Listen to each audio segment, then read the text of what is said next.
let's talk about the delusion of religion. And I want to start that by defining the etymology of a word, because I think it's really important that when we talk about a word like religion, that we first break down what religion is, okay? And so the etymology of the word religion breaks down into two different sectors. Okay, first is re, and then the second is ligion. Now, when you put re in front of something, it means to repeat, all right? It means to do something over again, all right? And by the way, I got this lesson from a caller 2 years ago when we first talked about the delusion of religion. We got some really good phone calls, and people understood. They completely agree with what I was talking about here, okay? So he called in and he said, hey, man, you know, the etymology of the word is re, ligion. And re means to repeat, and ligion means law, okay? So when you think about religion really means to repeat the law.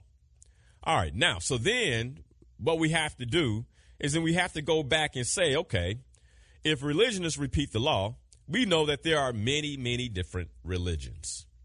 And this is one of the reasons why part of what I would teach my son is the delusion of religion, because there are so many different laws that you could follow. And when you get distracted by that, what happens is you begin to lose your direct connection to the Creator, your direct connection to God. Now, why is this important? This is important because when you think about religion, many wars have been fought, many lives have been lost, all under the guise of religion. As a matter of fact, one of the things that the Emperor of Constantinople did way back in early Christian history, is he wasn't a Christian, but when he found out the power of religion, he had to go out and fight a war, and he was outnumbered, and he was talking to his advisors, and he said, you know, how do we win this war? How do we defend the empire? And they said, well, if they believe that they're doing it for God, then people will fight with more vigor. And he liked this idea so much. That he had the soldiers and the knights paint their shields white with red crosses, and they went out and fought under the banner of God, and they actually won. And this completely changed his thought around power, because he realized that when you institute some type of connection to God with religious ritual, you can gain a lot of power over people. And so this is one of the things that he did, and we've been seeing this done, for now thousands of years, where religion has been used as a weapon to mobilize people in their passions. So one of the lessons I will teach my son is do not trust and follow any man or woman. Instead, always seek a direct connection to God. Always check in with God. Always, you have to work on your connection and your ability to listen to the Creator. I remember years ago, I was talking to a friend, and we were talking about the ability to listen to God.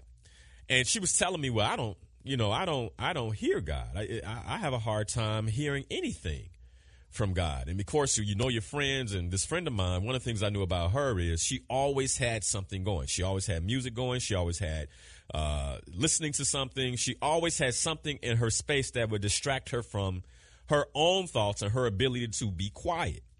And so I told her, I said, well, one of the reasons you don't hear him is because you hear so many other things. And maybe it's time for you to turn the music off and just be in complete quiet. And when you're in complete quiet and you're open, all of a sudden, you can hear the voice of God. And then the question becomes, do you want to listen?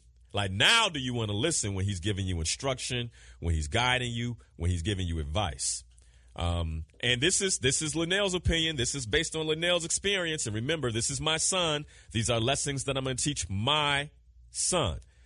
But number one, the delusion of religion is real. Be very, very careful. Something I'll teach him. Here's the third thing inside the delusion of religion. And that is to be leery of any image of God or any deity. Be leery. If anybody puts an image in front of you and they say that is your Savior, if they put an image in front of you and they say that is God, the first thing I'm going to tell him to do is be very leery. Consider that someone is trying to deceive you, and they have a reason for why they're trying to deceive you. Now, why would I say that? The first thing is, this is something that as African Americans, as black people, that we've already been deceived with. This is something that has driven a deep wedge of not enough, of inferiority into our psyche. And that is looking at a deity, for those of us who call ourselves Christians, looking at a deity that does not look like us, that does not reflect us. And it's been proven psychologically to have a deep, lasting impact on the psyche to see a deity and to know that you're worshiping a deity that looks nothing like you. And by the way, the pictures of the deity that we see looks nothing like the description of who I'm talking about. The description says that he had olive skin and hair like wool, but that's not what we see. And the reason that's not what we see is because, can't remember what century, but the Catholic Church commissioned the great Leonardo da Vinci to paint the first image. And by the way, here's something to know about Leonardo da Vinci. Leonardo da Vinci was a master of taking almost anything and making it look real. Okay? So he could take a flower and paint a flower. And because as a child, these are things he studied. As a young man, he was always fascinated by life, fascinated by faces, fascinated by hands, fascinated by things like this. And he wanted to understand the physiology of it, the anatomy of it, and how to draw it. He was very good at making things look real. Now, why would you want something to look real? Because the realer something looks, the more it impacts the psyche as truth. Okay? I mean, think about it right now. You can see an illusion or something that looks like a real spider. It could look like a real spider. It could be on your bed. It could be rubber. That rubber spider on your bed will give you the same level of fear as a real spider because it looks real. All right, so they commissioned Leonardo da Vinci to paint this picture of Jesus. All right, and he did. And he made it look real. However, part of the commission was to ensure that he did not paint it according to the description in the scriptures. It was that he painted it according to the way they wanted us to perceive Jesus. Now think about that. Now, why would they change his description? That's the Jesus we see now with the blonde hair and the blue eyes, okay? Why would they do that? Well, because it reflected what they looked like. And they did not want a deity. They did not want to look at a deity or worship a deity that did not look like them. Why? Because they understood the psychological power of that. So that's something that I'll talk and teach my son, that you have to disregard any image of a deity that does not look like you. Got to let it go. Now, the other reason why I will teach my son to disregard any image of a deity that does not look like him is because we don't know what these deities look like. All right. Now, for other cultures that have different deities, okay, and different religions that have different deities, at the very least, one of the things that you will notice, for instance, in Hinduism, all the deities look like them. They don't look like anybody else. Now, sometimes they might be a different color, right? Blue, something like that. But when you look at the facial images, when you look at how that deity looks looks like them. All right? They understand the importance of that. The reason why I'm telling him to disregard any image, though, is because at the end of the day, nobody understands how any deity really looks. It's always a depiction of what we believe. And what matters most is knowing that God is in you, that he is in you. He's a part of you. Your body is the temple, right? We'll talk later about taking care of that in terms of one of the lessons.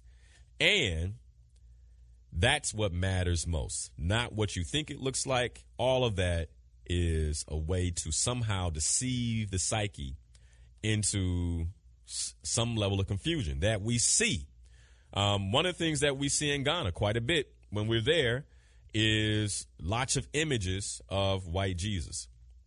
And because of that, I mean, Ghana, although they, the Ghanaians and people who were there in other parts of Africa, they've been living there. One of the things that they are still dealing with to this day is the impact of colonialism, and the impact of colonialism that makes them believe that anything that comes from the West, anything that comes from Europe is better than what they're actually producing there. And here we are, Dr. Terry Mason and I have this conversation quite a bit. Here we are here in the United States, and all the work that I've done over there tells me that you all in Africa, for my African brothers and sisters who are listening, you all are really on the right path. They are on the right path, but because of the West and America's ability to advertise, to market, that marketing deceit has permeated a lot of what's happening in Africa, and they feel like they want some of what we have. And they don't. You don't want American chicken. You don't want McDonald's. You don't want fast food. You don't want any of these things, right? You don't want this consumerism culture that will drive you. And many of us are doing our best to shake it, but unfortunately they don't get that because of colonialism and the impact of that inferiority complex. It's extremely powerful, something that we have to teach our children. All right. Now, here's the other delusion of religion, and the thing that I think is important for us to know. Religion in many ways has disrupted the personal connection many people could have directly to God. Think about this, that, in some sects of Christianity, or maybe call it Catholicism, you have to go to a man to receive penance from God. Now, I'm not trying to make anybody angry, but it's just something for us to think about, okay? If God is in me, why do I have to go somewhere else? And what you'll learn, and in college I took a course, it's called World Religion, is that each of these denominations, each of these religions all have different rules, doctrines, and ultimately names, right? Let's go through them. So with Christians, you got Baptist, Methodist, Lutheran, Catholic, Evangelical, the list goes on. All right. In Islam, you have different sects and you have different clans. For instance, what goes on with the Shiites versus, the others in the Middle East. Here in the United States, we have Orthodox, we have the Nation of Islam, but you have different sects, right? You have Hinduism, you have Sikhism. The list goes on when it comes to religion. Now, let me be clear. There is something very good about law. All right. And so does religion serve some type of a purpose? Absolutely. There are certain rituals, there are certain routines that I believe we must observe. One of them is prayer, right? Prayer is something that should be done with ritual within religion. All right. So that if you pray every day, that's a practice of religion. Nothing wrong with that. What I mean by the delusion of religion is when we believe that the laws are enough and we're not creating a direct connection. Like there's no personal connection. There's only a focus on the law itself.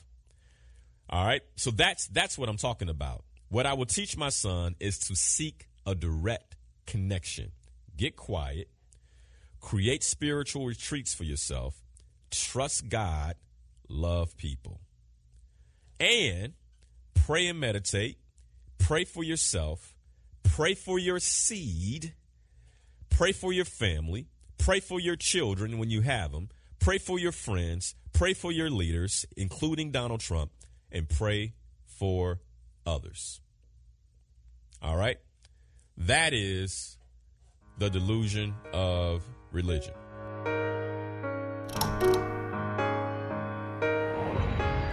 Critical thinking. Now, you might say, well, Linal,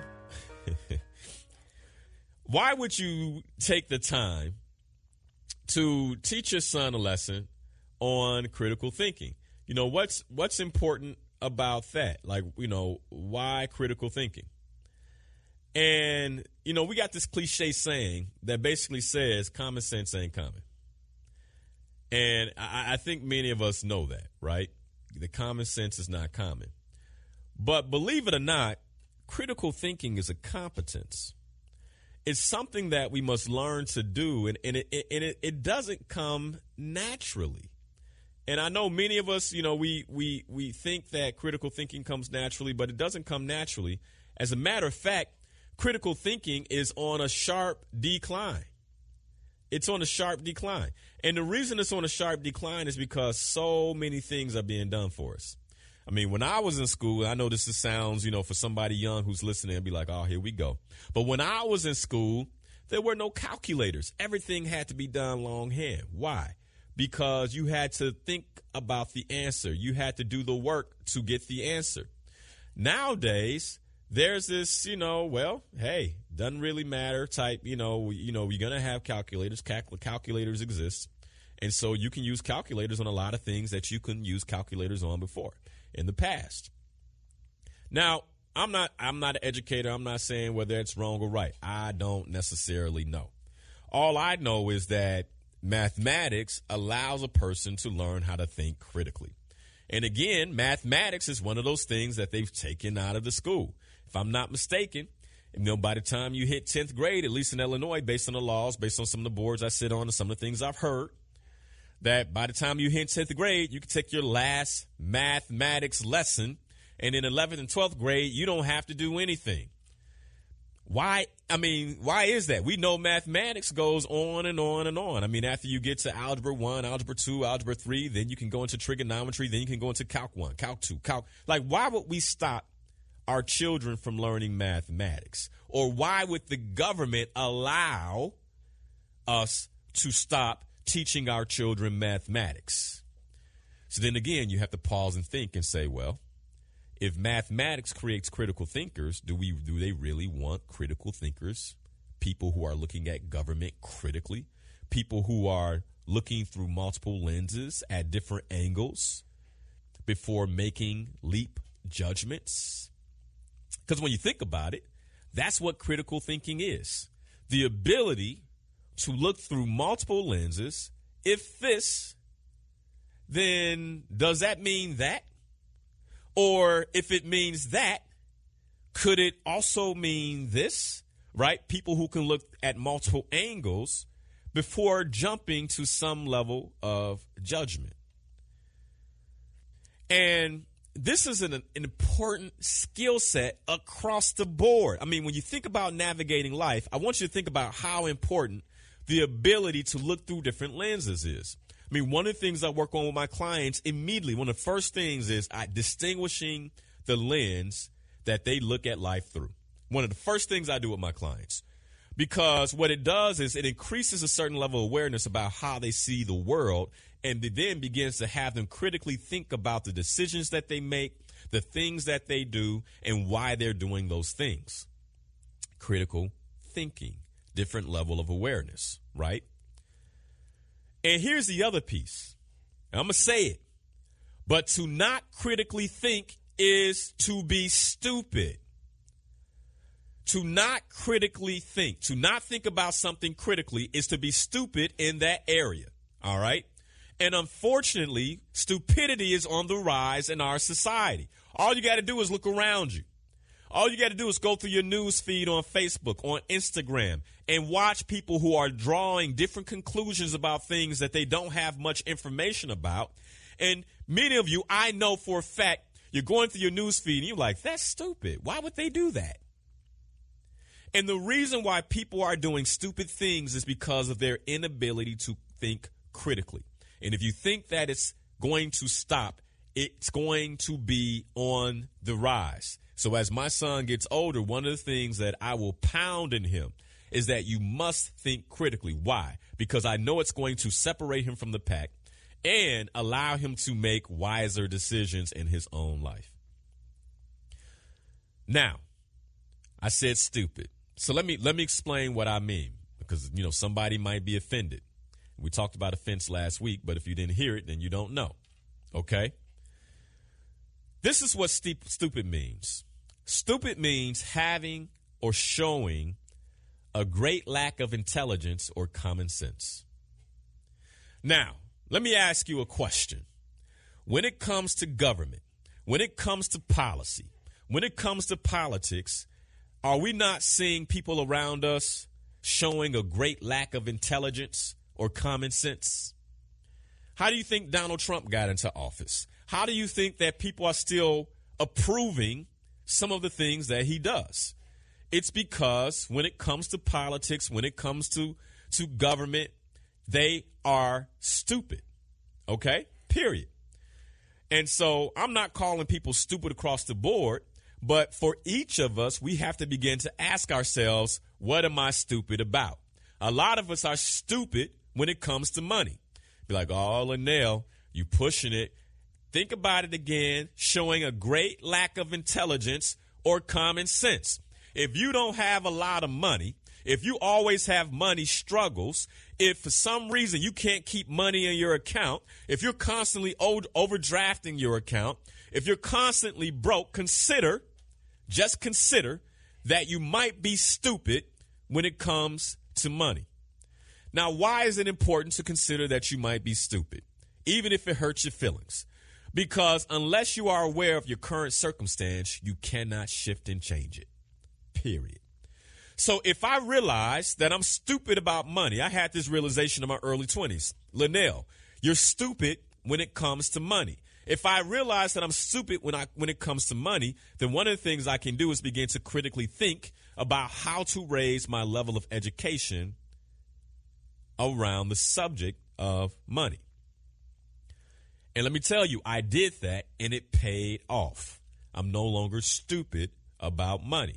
As a matter of fact, it might not be money today that you're stupid about. Some of us might be stupid about retirement. What does stupid mean again? Showing a great lack of intelligence or common sense. If you're not saving for retirement, that means that you're likely stupid when it comes to retirement, right? You lack intelligence in that area, and it doesn't make common sense not to save money when our life expectancies are well above 65, all right? Okay. I know it's a Sunday morning. Y'all like, Linal calling people stupid on Sunday. I promise you it's with love. Here's the last thing I'm going to say that's stupid. And this is why critical thinking is so important. And one of the reasons why I'm going to this is an area that even now I'm working with my son on. He'll be 2 next week, working on it right now. Like, let's think through this, because there's some things that he does understand now. Leaning on others to answer your dilemmas, that's stupid. Like, completely. What happens is we get caught in a circumstance and we don't want to think our way out of it ourselves. So we pick up the phone, we say, hey, this is what's going on. What do you think? And one of the reasons we do that is because we don't want to be personally responsible.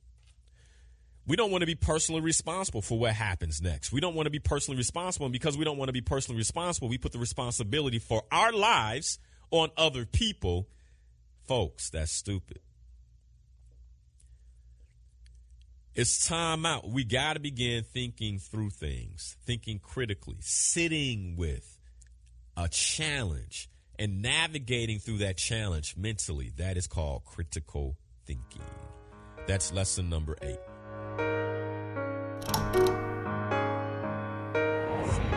Number 9. Lesson number 9 is the importance of self-development. Now, you got to know I'm a life coach, and I've given my life to self-development. This is something I'm going to teach my son. I'm not going to spend a lot of time here, but I want to hit some very specific areas.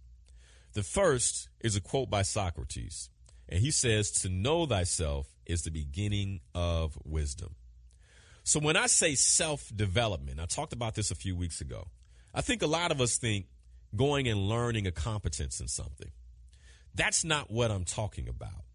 When I talk about self-development, what I mean is self-knowledge. And we established a few weeks ago that self-knowledge is not learned in college. You'll see it on the t-shirt coming to you soon. All right?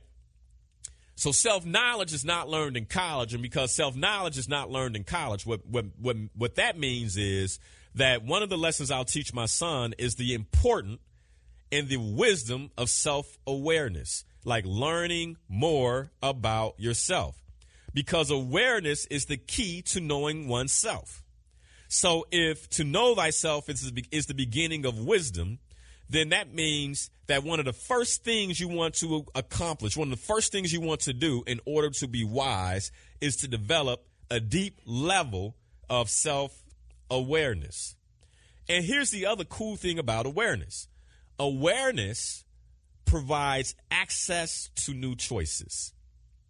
You see, if I learned something about myself that I didn't know yesterday, now that I know that about myself and I can see that about myself, what happens is I now have a choice. I can act the way I did yesterday, or I have a choice to then begin exploring this new level of awareness and looking at the new choices that are available to me based on this new insight.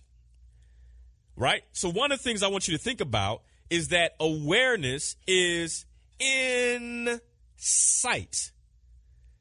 Let me say that again. Awareness is insight. The ability to see inside of yourself, inside of your thoughts, inside of your way of being. And unfortunately, we live in a society where there's a huge lack of self-awareness. So one of the things I'll teach my son is, son, always be curious about your own drives. I learned this from somebody else, by the way, right? Always be curious about why you react to things or something the way that you do. If something makes you angry, I want you to get curious about that. Why does that make me angry? When somebody says that, why do I get angry? What belief of mine is that attached to? And I want you to be curious about your emotions. And one of the reasons I want him to be curious about his emotions, last week my brother called in, Quentin Harris, and he shared that one of the things that they're seeing in young boys is an inability to express their emotions verbally, and so they act out in anger, right?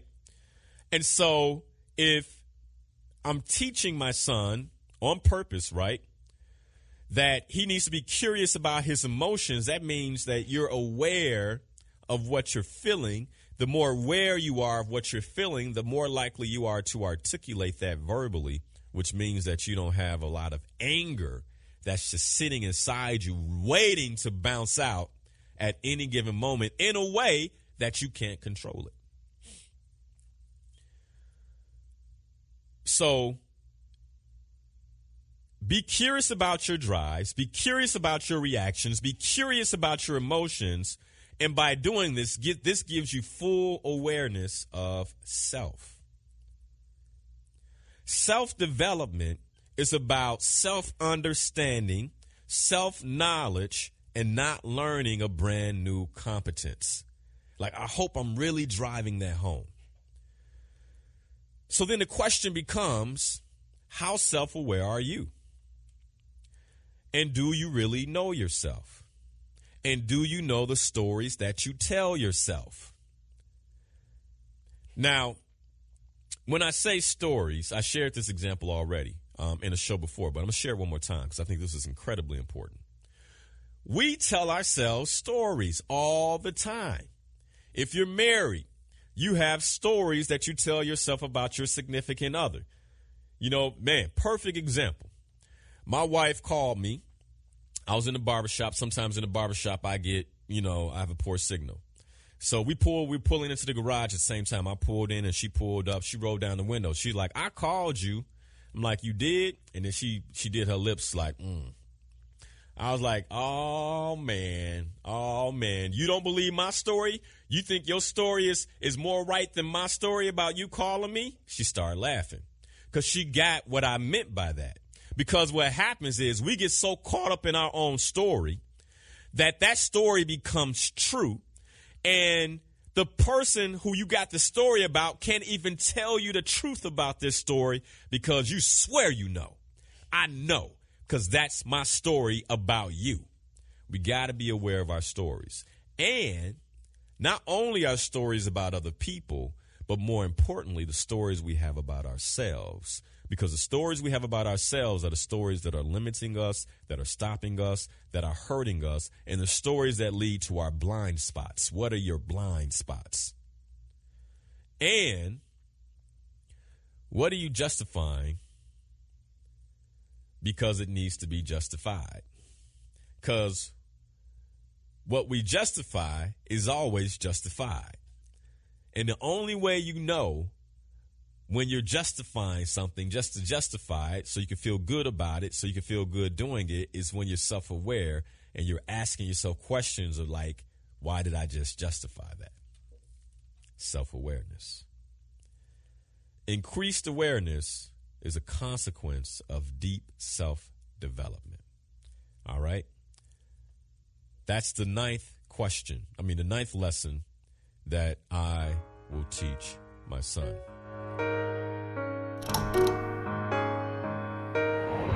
Be your purpose. Be your purpose. And this is something that I'll teach ad nauseum to my son. So this is one of the things he'll probably get tired of me saying. What's your purpose? Know your purpose, boy.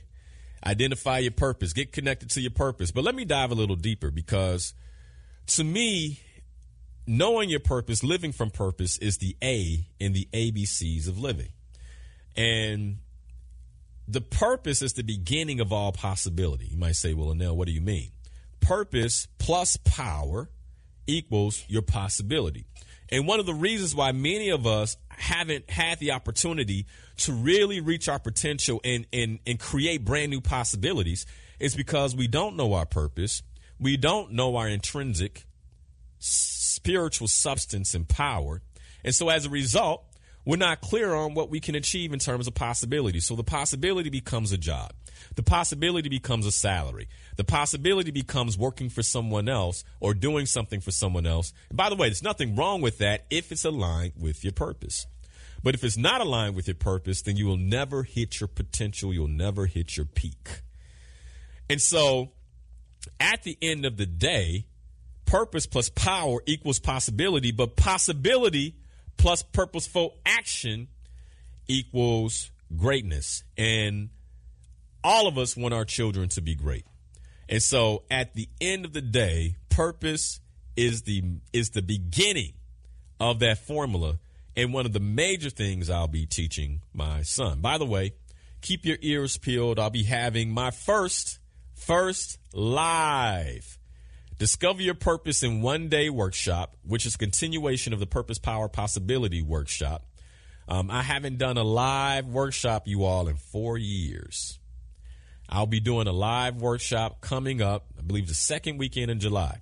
I'll have more information. I have ways for you to register, but just if you're on my email list, then you'll get it. If you're not on my email list, get on my email list. I'll talk about it on the show, but keep your ears peeled for this because it'll be only a limited room. But I'll be doing a workshop helping you discover your purpose or live your purpose in one day. You're going to come in that room that morning. You may not know your purpose. I guarantee you we will not leave until you walk out knowing your purpose on the planet and having an idea on how to live it. So I'll be doing my first workshop in 4 years right here in Chicago. So keep your ears peeled for that. More to come. All right. If you want to get on the email list, you can go to murdermediocrity.com or Slay Your Goals and just get something free, and that'll put you on the email list, okay? All right. Mary Shelley said, nothing contributes so much to the tranquility of the mind as a steady purpose, a point on which the soul may fix its intellectual eye. Now, why is that important? And why will I teach my son that? The reason this is important is because in life comes uncertainty. And there'll be times when you're uncertain about what's next. You'll be uncertain about your future.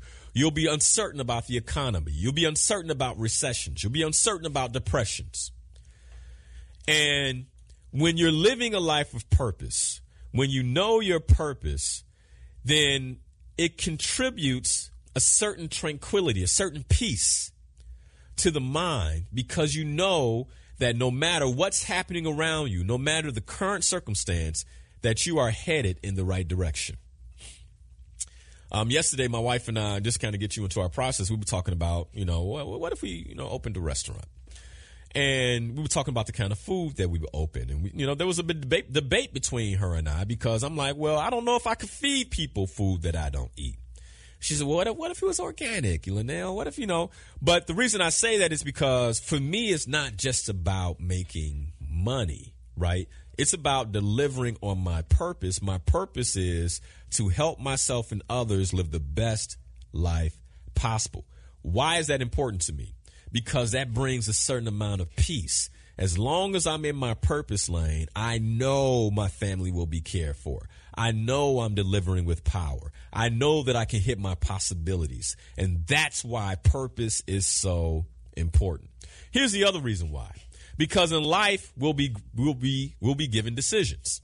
And when we're giving these decisions, we want to have a compass with which to navigate these decisions with, to make these decisions with. Purpose becomes that compass. Purpose is in the middle of the compass. To the north are your passions. To the south are the roles that you play in life. What are your roles?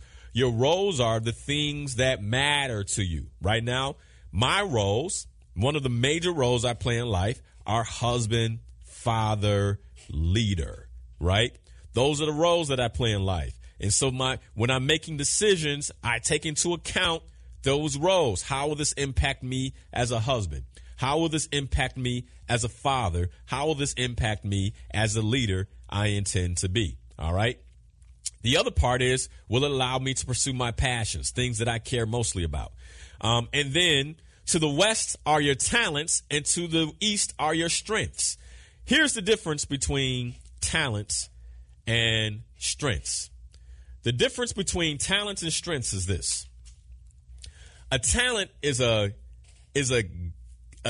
endowed gift. It's a gift that you've received, that you got at birth.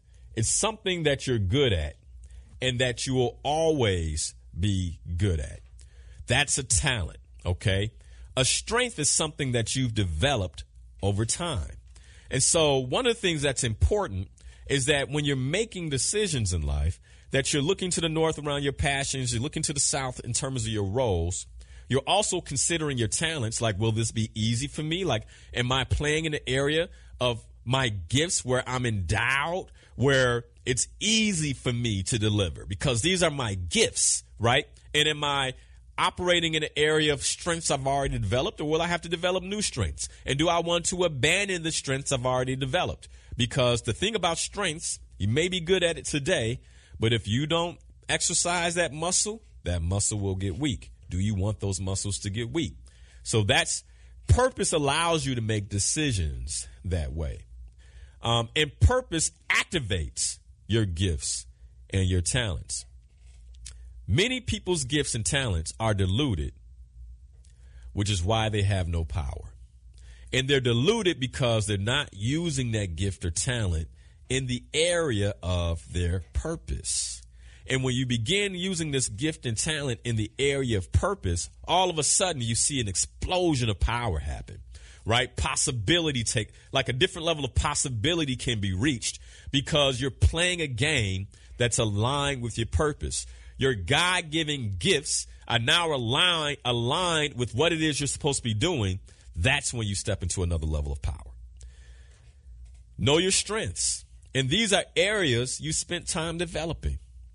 The biggest waste of time, one of the biggest waste of time is to abandon strengths that align with your purpose to go create strengths that are not aligned with your purpose. One of the biggest waste of time that you can take on.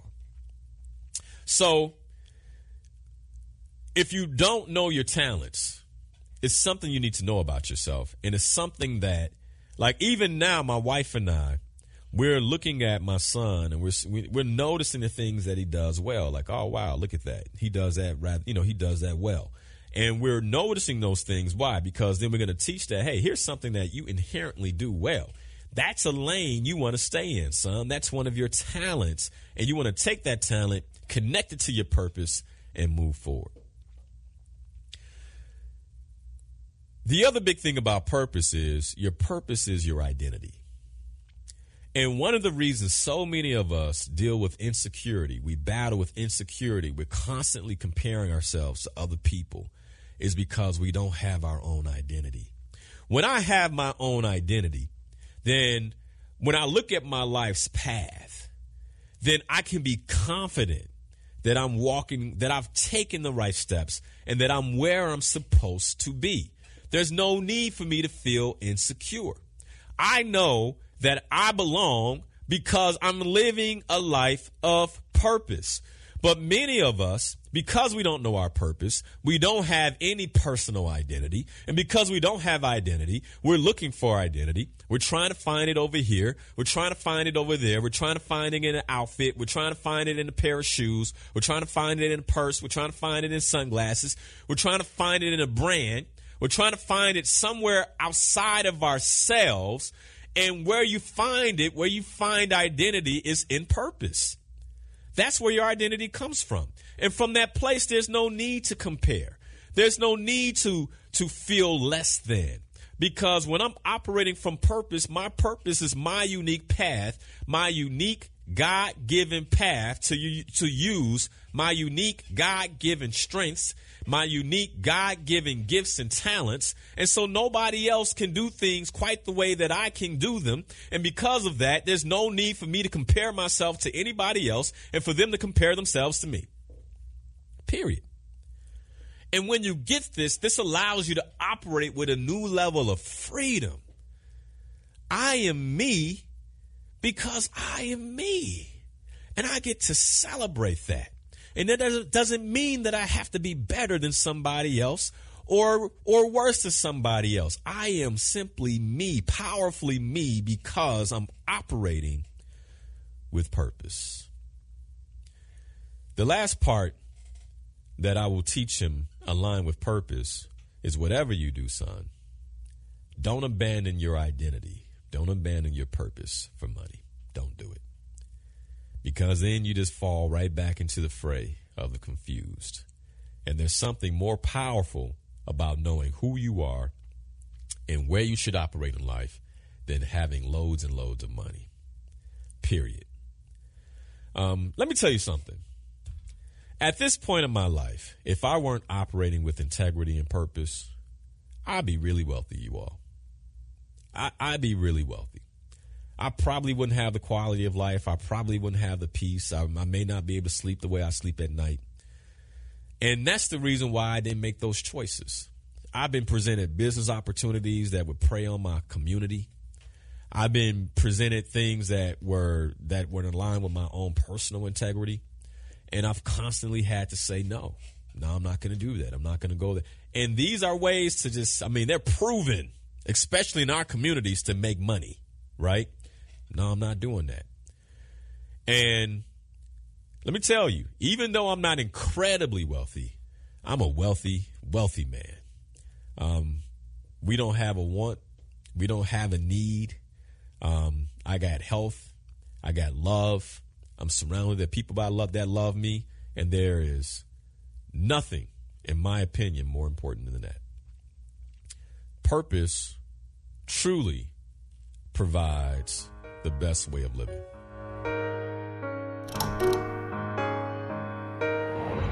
Be uniquely you. Now, think about this. In order to be uniquely you, you got to have some level of identity. That's why purpose was first. And it's hard to be uniquely you if you don't know your purpose on the planet.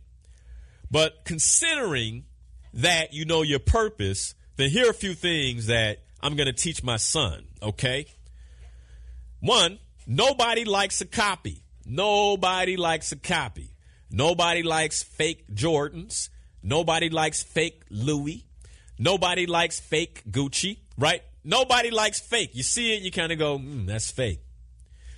We don't like fake, and nobody likes a copy of somebody else. Nobody wants to see an imitation Michael Jackson. Nobody wants to see a perpetrating Prince. Nobody likes a fake.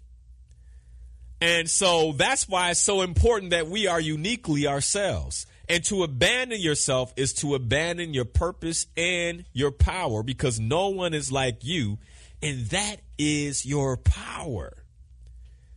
Get that. Nobody else is like you, and that is where your power lies. But unfortunately, what happens is we don't want to be different. I put a post out on Instagram not too long ago. You need to follow me if you don't. At Linal Harris, LINALHARRIS. But I put a post out on Instagram that, you know, to be number one, you got to be odd. You got to be odd. And that means you have to be different. You have to be unique. You have to be you. You have to be you. Albert Einstein said, few are those that see with their own eyes and feel with their own hearts. Maya Angelou said, if you're always trying to be normal, you will never know how amazing you are. Jane Travis said, the relationship you have with yourself sets the tone for every other relationship you have. Eleanor Roosevelt said, no one can make you feel inferior without your consent. Need I go on? You will never influence the world trying to be like the world. Let me say that one more time. You will never influence the world trying to be like the world. The people that we admire, the people that we look up to, they weren't trying to be like everybody else. They were different. They were weird in some ways. They were unique, but they step into their power in a way that you say, oh my, look at them. And they have a transformative quality on how we think about them. Period. Most of the stars weren't trying to be like anybody. They were being themselves, fully stepping into their own power. Lesson 11, I will teach my son, is once you get your identity, like once you know your purpose and you step into your identity, son, then you got to be uniquely you. You must be uniquely you. That is where your power is. 12 is how to manage money. Woo! Now, I got a lot of lessons from my mom on managing money, and I got a lot of lessons from other places on managing money. One of the lessons I got from a gentleman that I worked for some time ago, he said, treat all money with respect. And if you see a penny, pick up the penny. Because if you can step over a penny, that means that you can mismanage your dollar. Because it takes 100 pennies to make $1. And so every penny has value. And let me tell you something. Many of us are stepping over pennies, stepping over nickels, stepping over dimes. I had one person say, I don't bend down for nothing more than a quarter. And I thought, well, hey, is that how you're managing your money? You know, well, I'm not going to worry about that over there. And, you know, money can slip right through your fingers with that type of thought. If I see a penny, I pick up a penny from that lesson. Because when you treat money with respect, then all of a sudden, money has a different quality, a different value for you. And here's what I mean. When I say money has a different value, I know that all of us in some ways, quote unquote, value money. But when you think about how we use the money, then you have to go back and ask ourselves, do we really value the money? And if I don't value myself, this is one of the reasons why the lessons are this way, right? If I don't value myself, can I adequately value anything else I have? If I don't value myself, can I adequately value anything else I have? And the reason we have to ask ourselves that question that way is because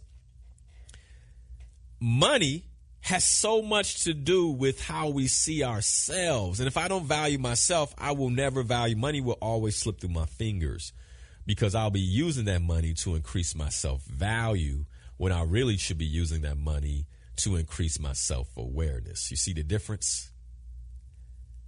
Some of us are using money to increase our self-value, the car we drive, the home we live in, the clothes we wear, versus using money to increase our self-knowledge, self-awareness. And when I increase my self-awareness, then I begin to understand my money stuff, my money blueprint up here in my head. And if I understand my money blueprint, then I start to understand why I treat money the way I treat money. And that's how I begin to get more. Another lesson, we got this from Daryl Wallace, one of our listeners. He said, always know where your money is and how much money you have down to the penny. And I thought this is a phenomenal lesson because when it comes to money, often what happens with money is we don't know where all the money is, and we don't always count all our money. You might be like, no, that's not me. Well, listen. Here's what I mean by that. You have your main accounts. You have your main money, right? The money that you withdraw from, the money where you put your check. But many of you all, you have retirement accounts. You have IRAs. You have 401ks. Are you counting that money? Are you really paying attention to how that money is growing or what's coming out of that money, the fees you're being charged? If you weren't being charged those fees, how that money may or may not grow. And when you think about your overall net worth, are you allowing that money to be a part of the conversation? See, the way things work is they do a good job sometimes of separating out what money we think about and what money we don't think about. And you got to be careful because it's all your money. And so when you think about your money, when you think about your budget, when you think about what you have, are you counting all of it? Savings, 401k, IRAs, annuities, if you have them, right? Are you looking at all of this? Money invested, money in the stock market, current investments, etc. Are you counting it all and saying, this is my current money situation? Lesson I will teach my son. And the other thing I'm going to teach him is not just about you. It's not just about you, and it's not just about our lineage. It's about your ability to deliver on everything that you're about, your purpose overall. Because sometimes when we think about money, we think just about ourselves. We think about our immediate circumstance. And when I think about money, I shared this before when I talked about, getting married. I think about money in terms of my family. I thought about when I was single. I thought about money in terms of my wife and my children. Like, I can't allow someone I'm dating who I'm not going to marry to steal money from my son, from my children. And so I was always thoughtful about how much money I spent. A lot of times they had all types of little situations. I need $1,000. Well, I don't know about that. I don't know if I can give you that. That might be taken from somebody else. Might be taken from my wife.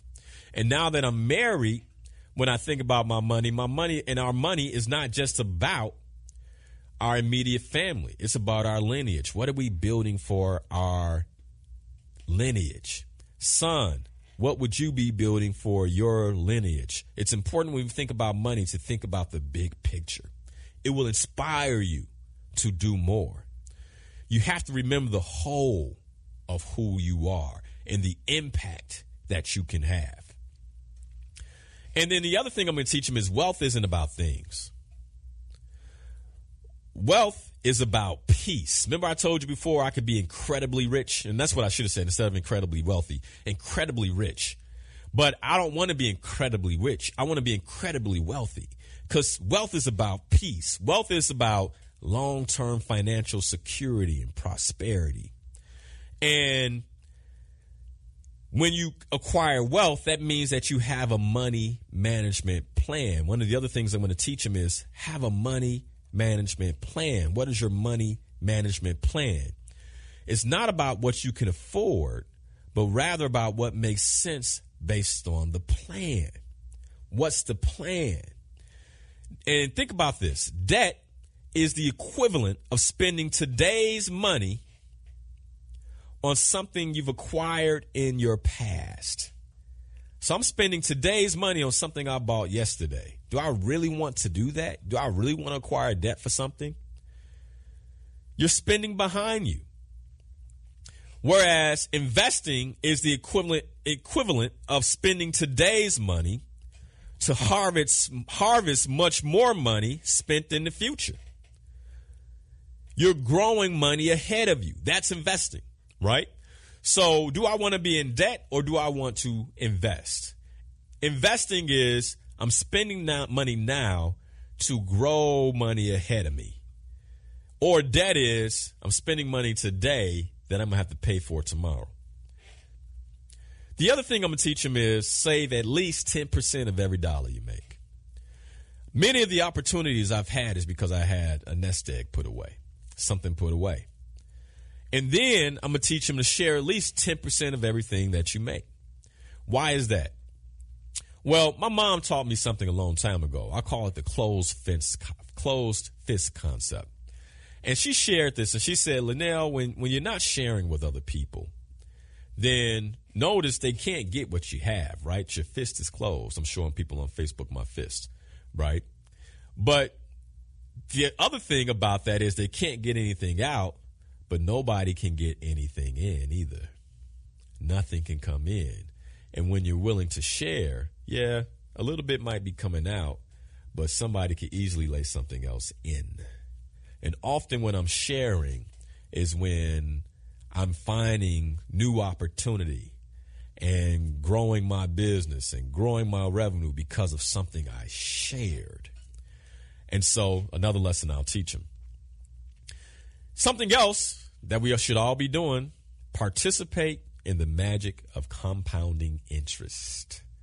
Participate in the magic of compounding interest. Let me tell you something. If you're not doing that, then it's something that you definitely want to do. Participate in the magic of compounding interest. Put your money in something that will grow. And then here's the last lesson in money management. Create 4 financial legs to create a stable financial table. So what do I mean by that? 4 financial legs is no different than the 4 pillars of life, right? Creating stability. And so what happens is many of us, we may have one lane of revenue, right? So let's take me, for example. I'm a coach. Coaching is one of the ways I get revenue. But it cannot be, if I'm going to have 4 financial legs on my table, why 4? So we can have a sturdy, stable table, right? Right now I'm sitting at a table. This table is sturdy because it has 4 legs. And so I want to have 4 ways to generate revenue. Right now, if the only way you generate revenue is through your job, consider that you have your table. You don't even have a table that's standing. One thing happened with that job, boom, and you're financially unstable, right? So you want to have 4 verticals. One, for me, is coaching. I own a digital publishing company. Inspirational Perspective is digital publishing. It also owns revenue, right? That's another line of revenue. Another line of revenue is real estate, revenue coming in from real estate, from rent, right? Another line of revenue is, stock market investment. Then I also have annuities that are working and other things that are working, right? But multiple line of revenue, those become the financial legs that you can stand on.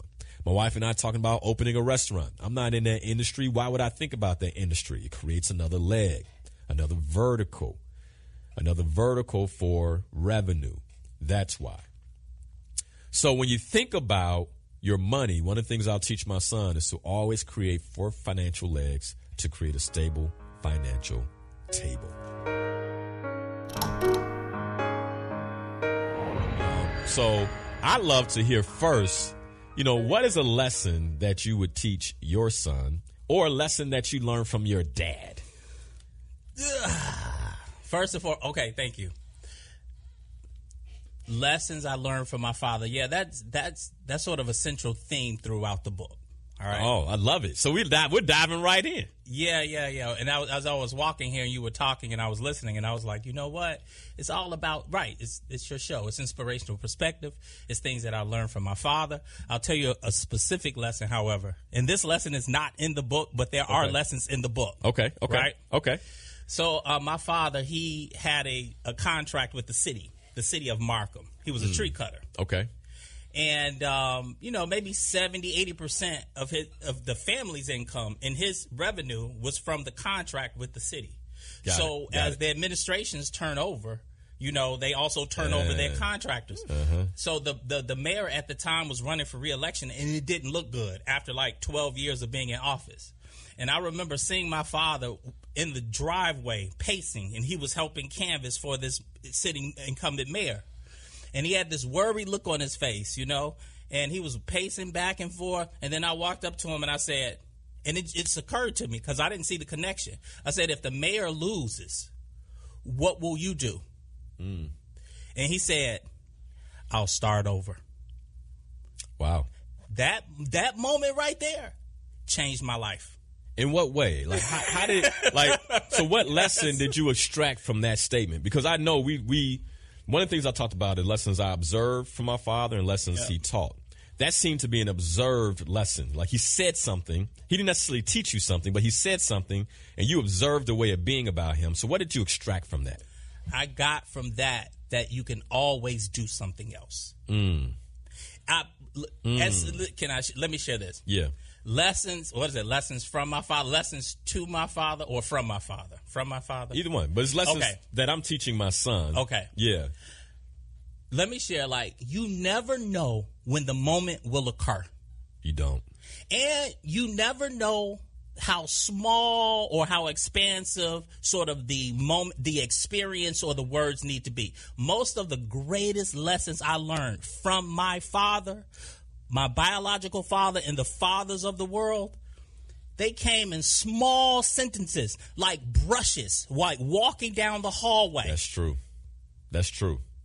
I'm saying that's true. That small moment in the driveway, which my father never knew, him saying, I will do something. Yes. I'll start over.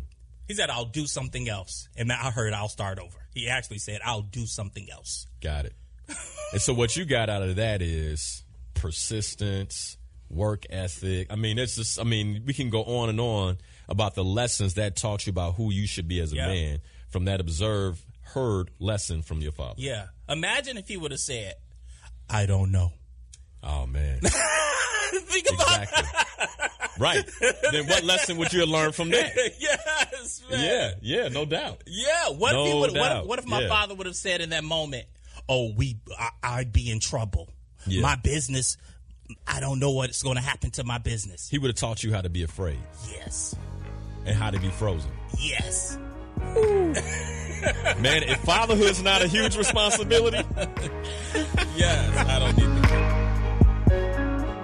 Join Linal Harris every Sunday morning at 7 a.m. here on WVON 1690 AM.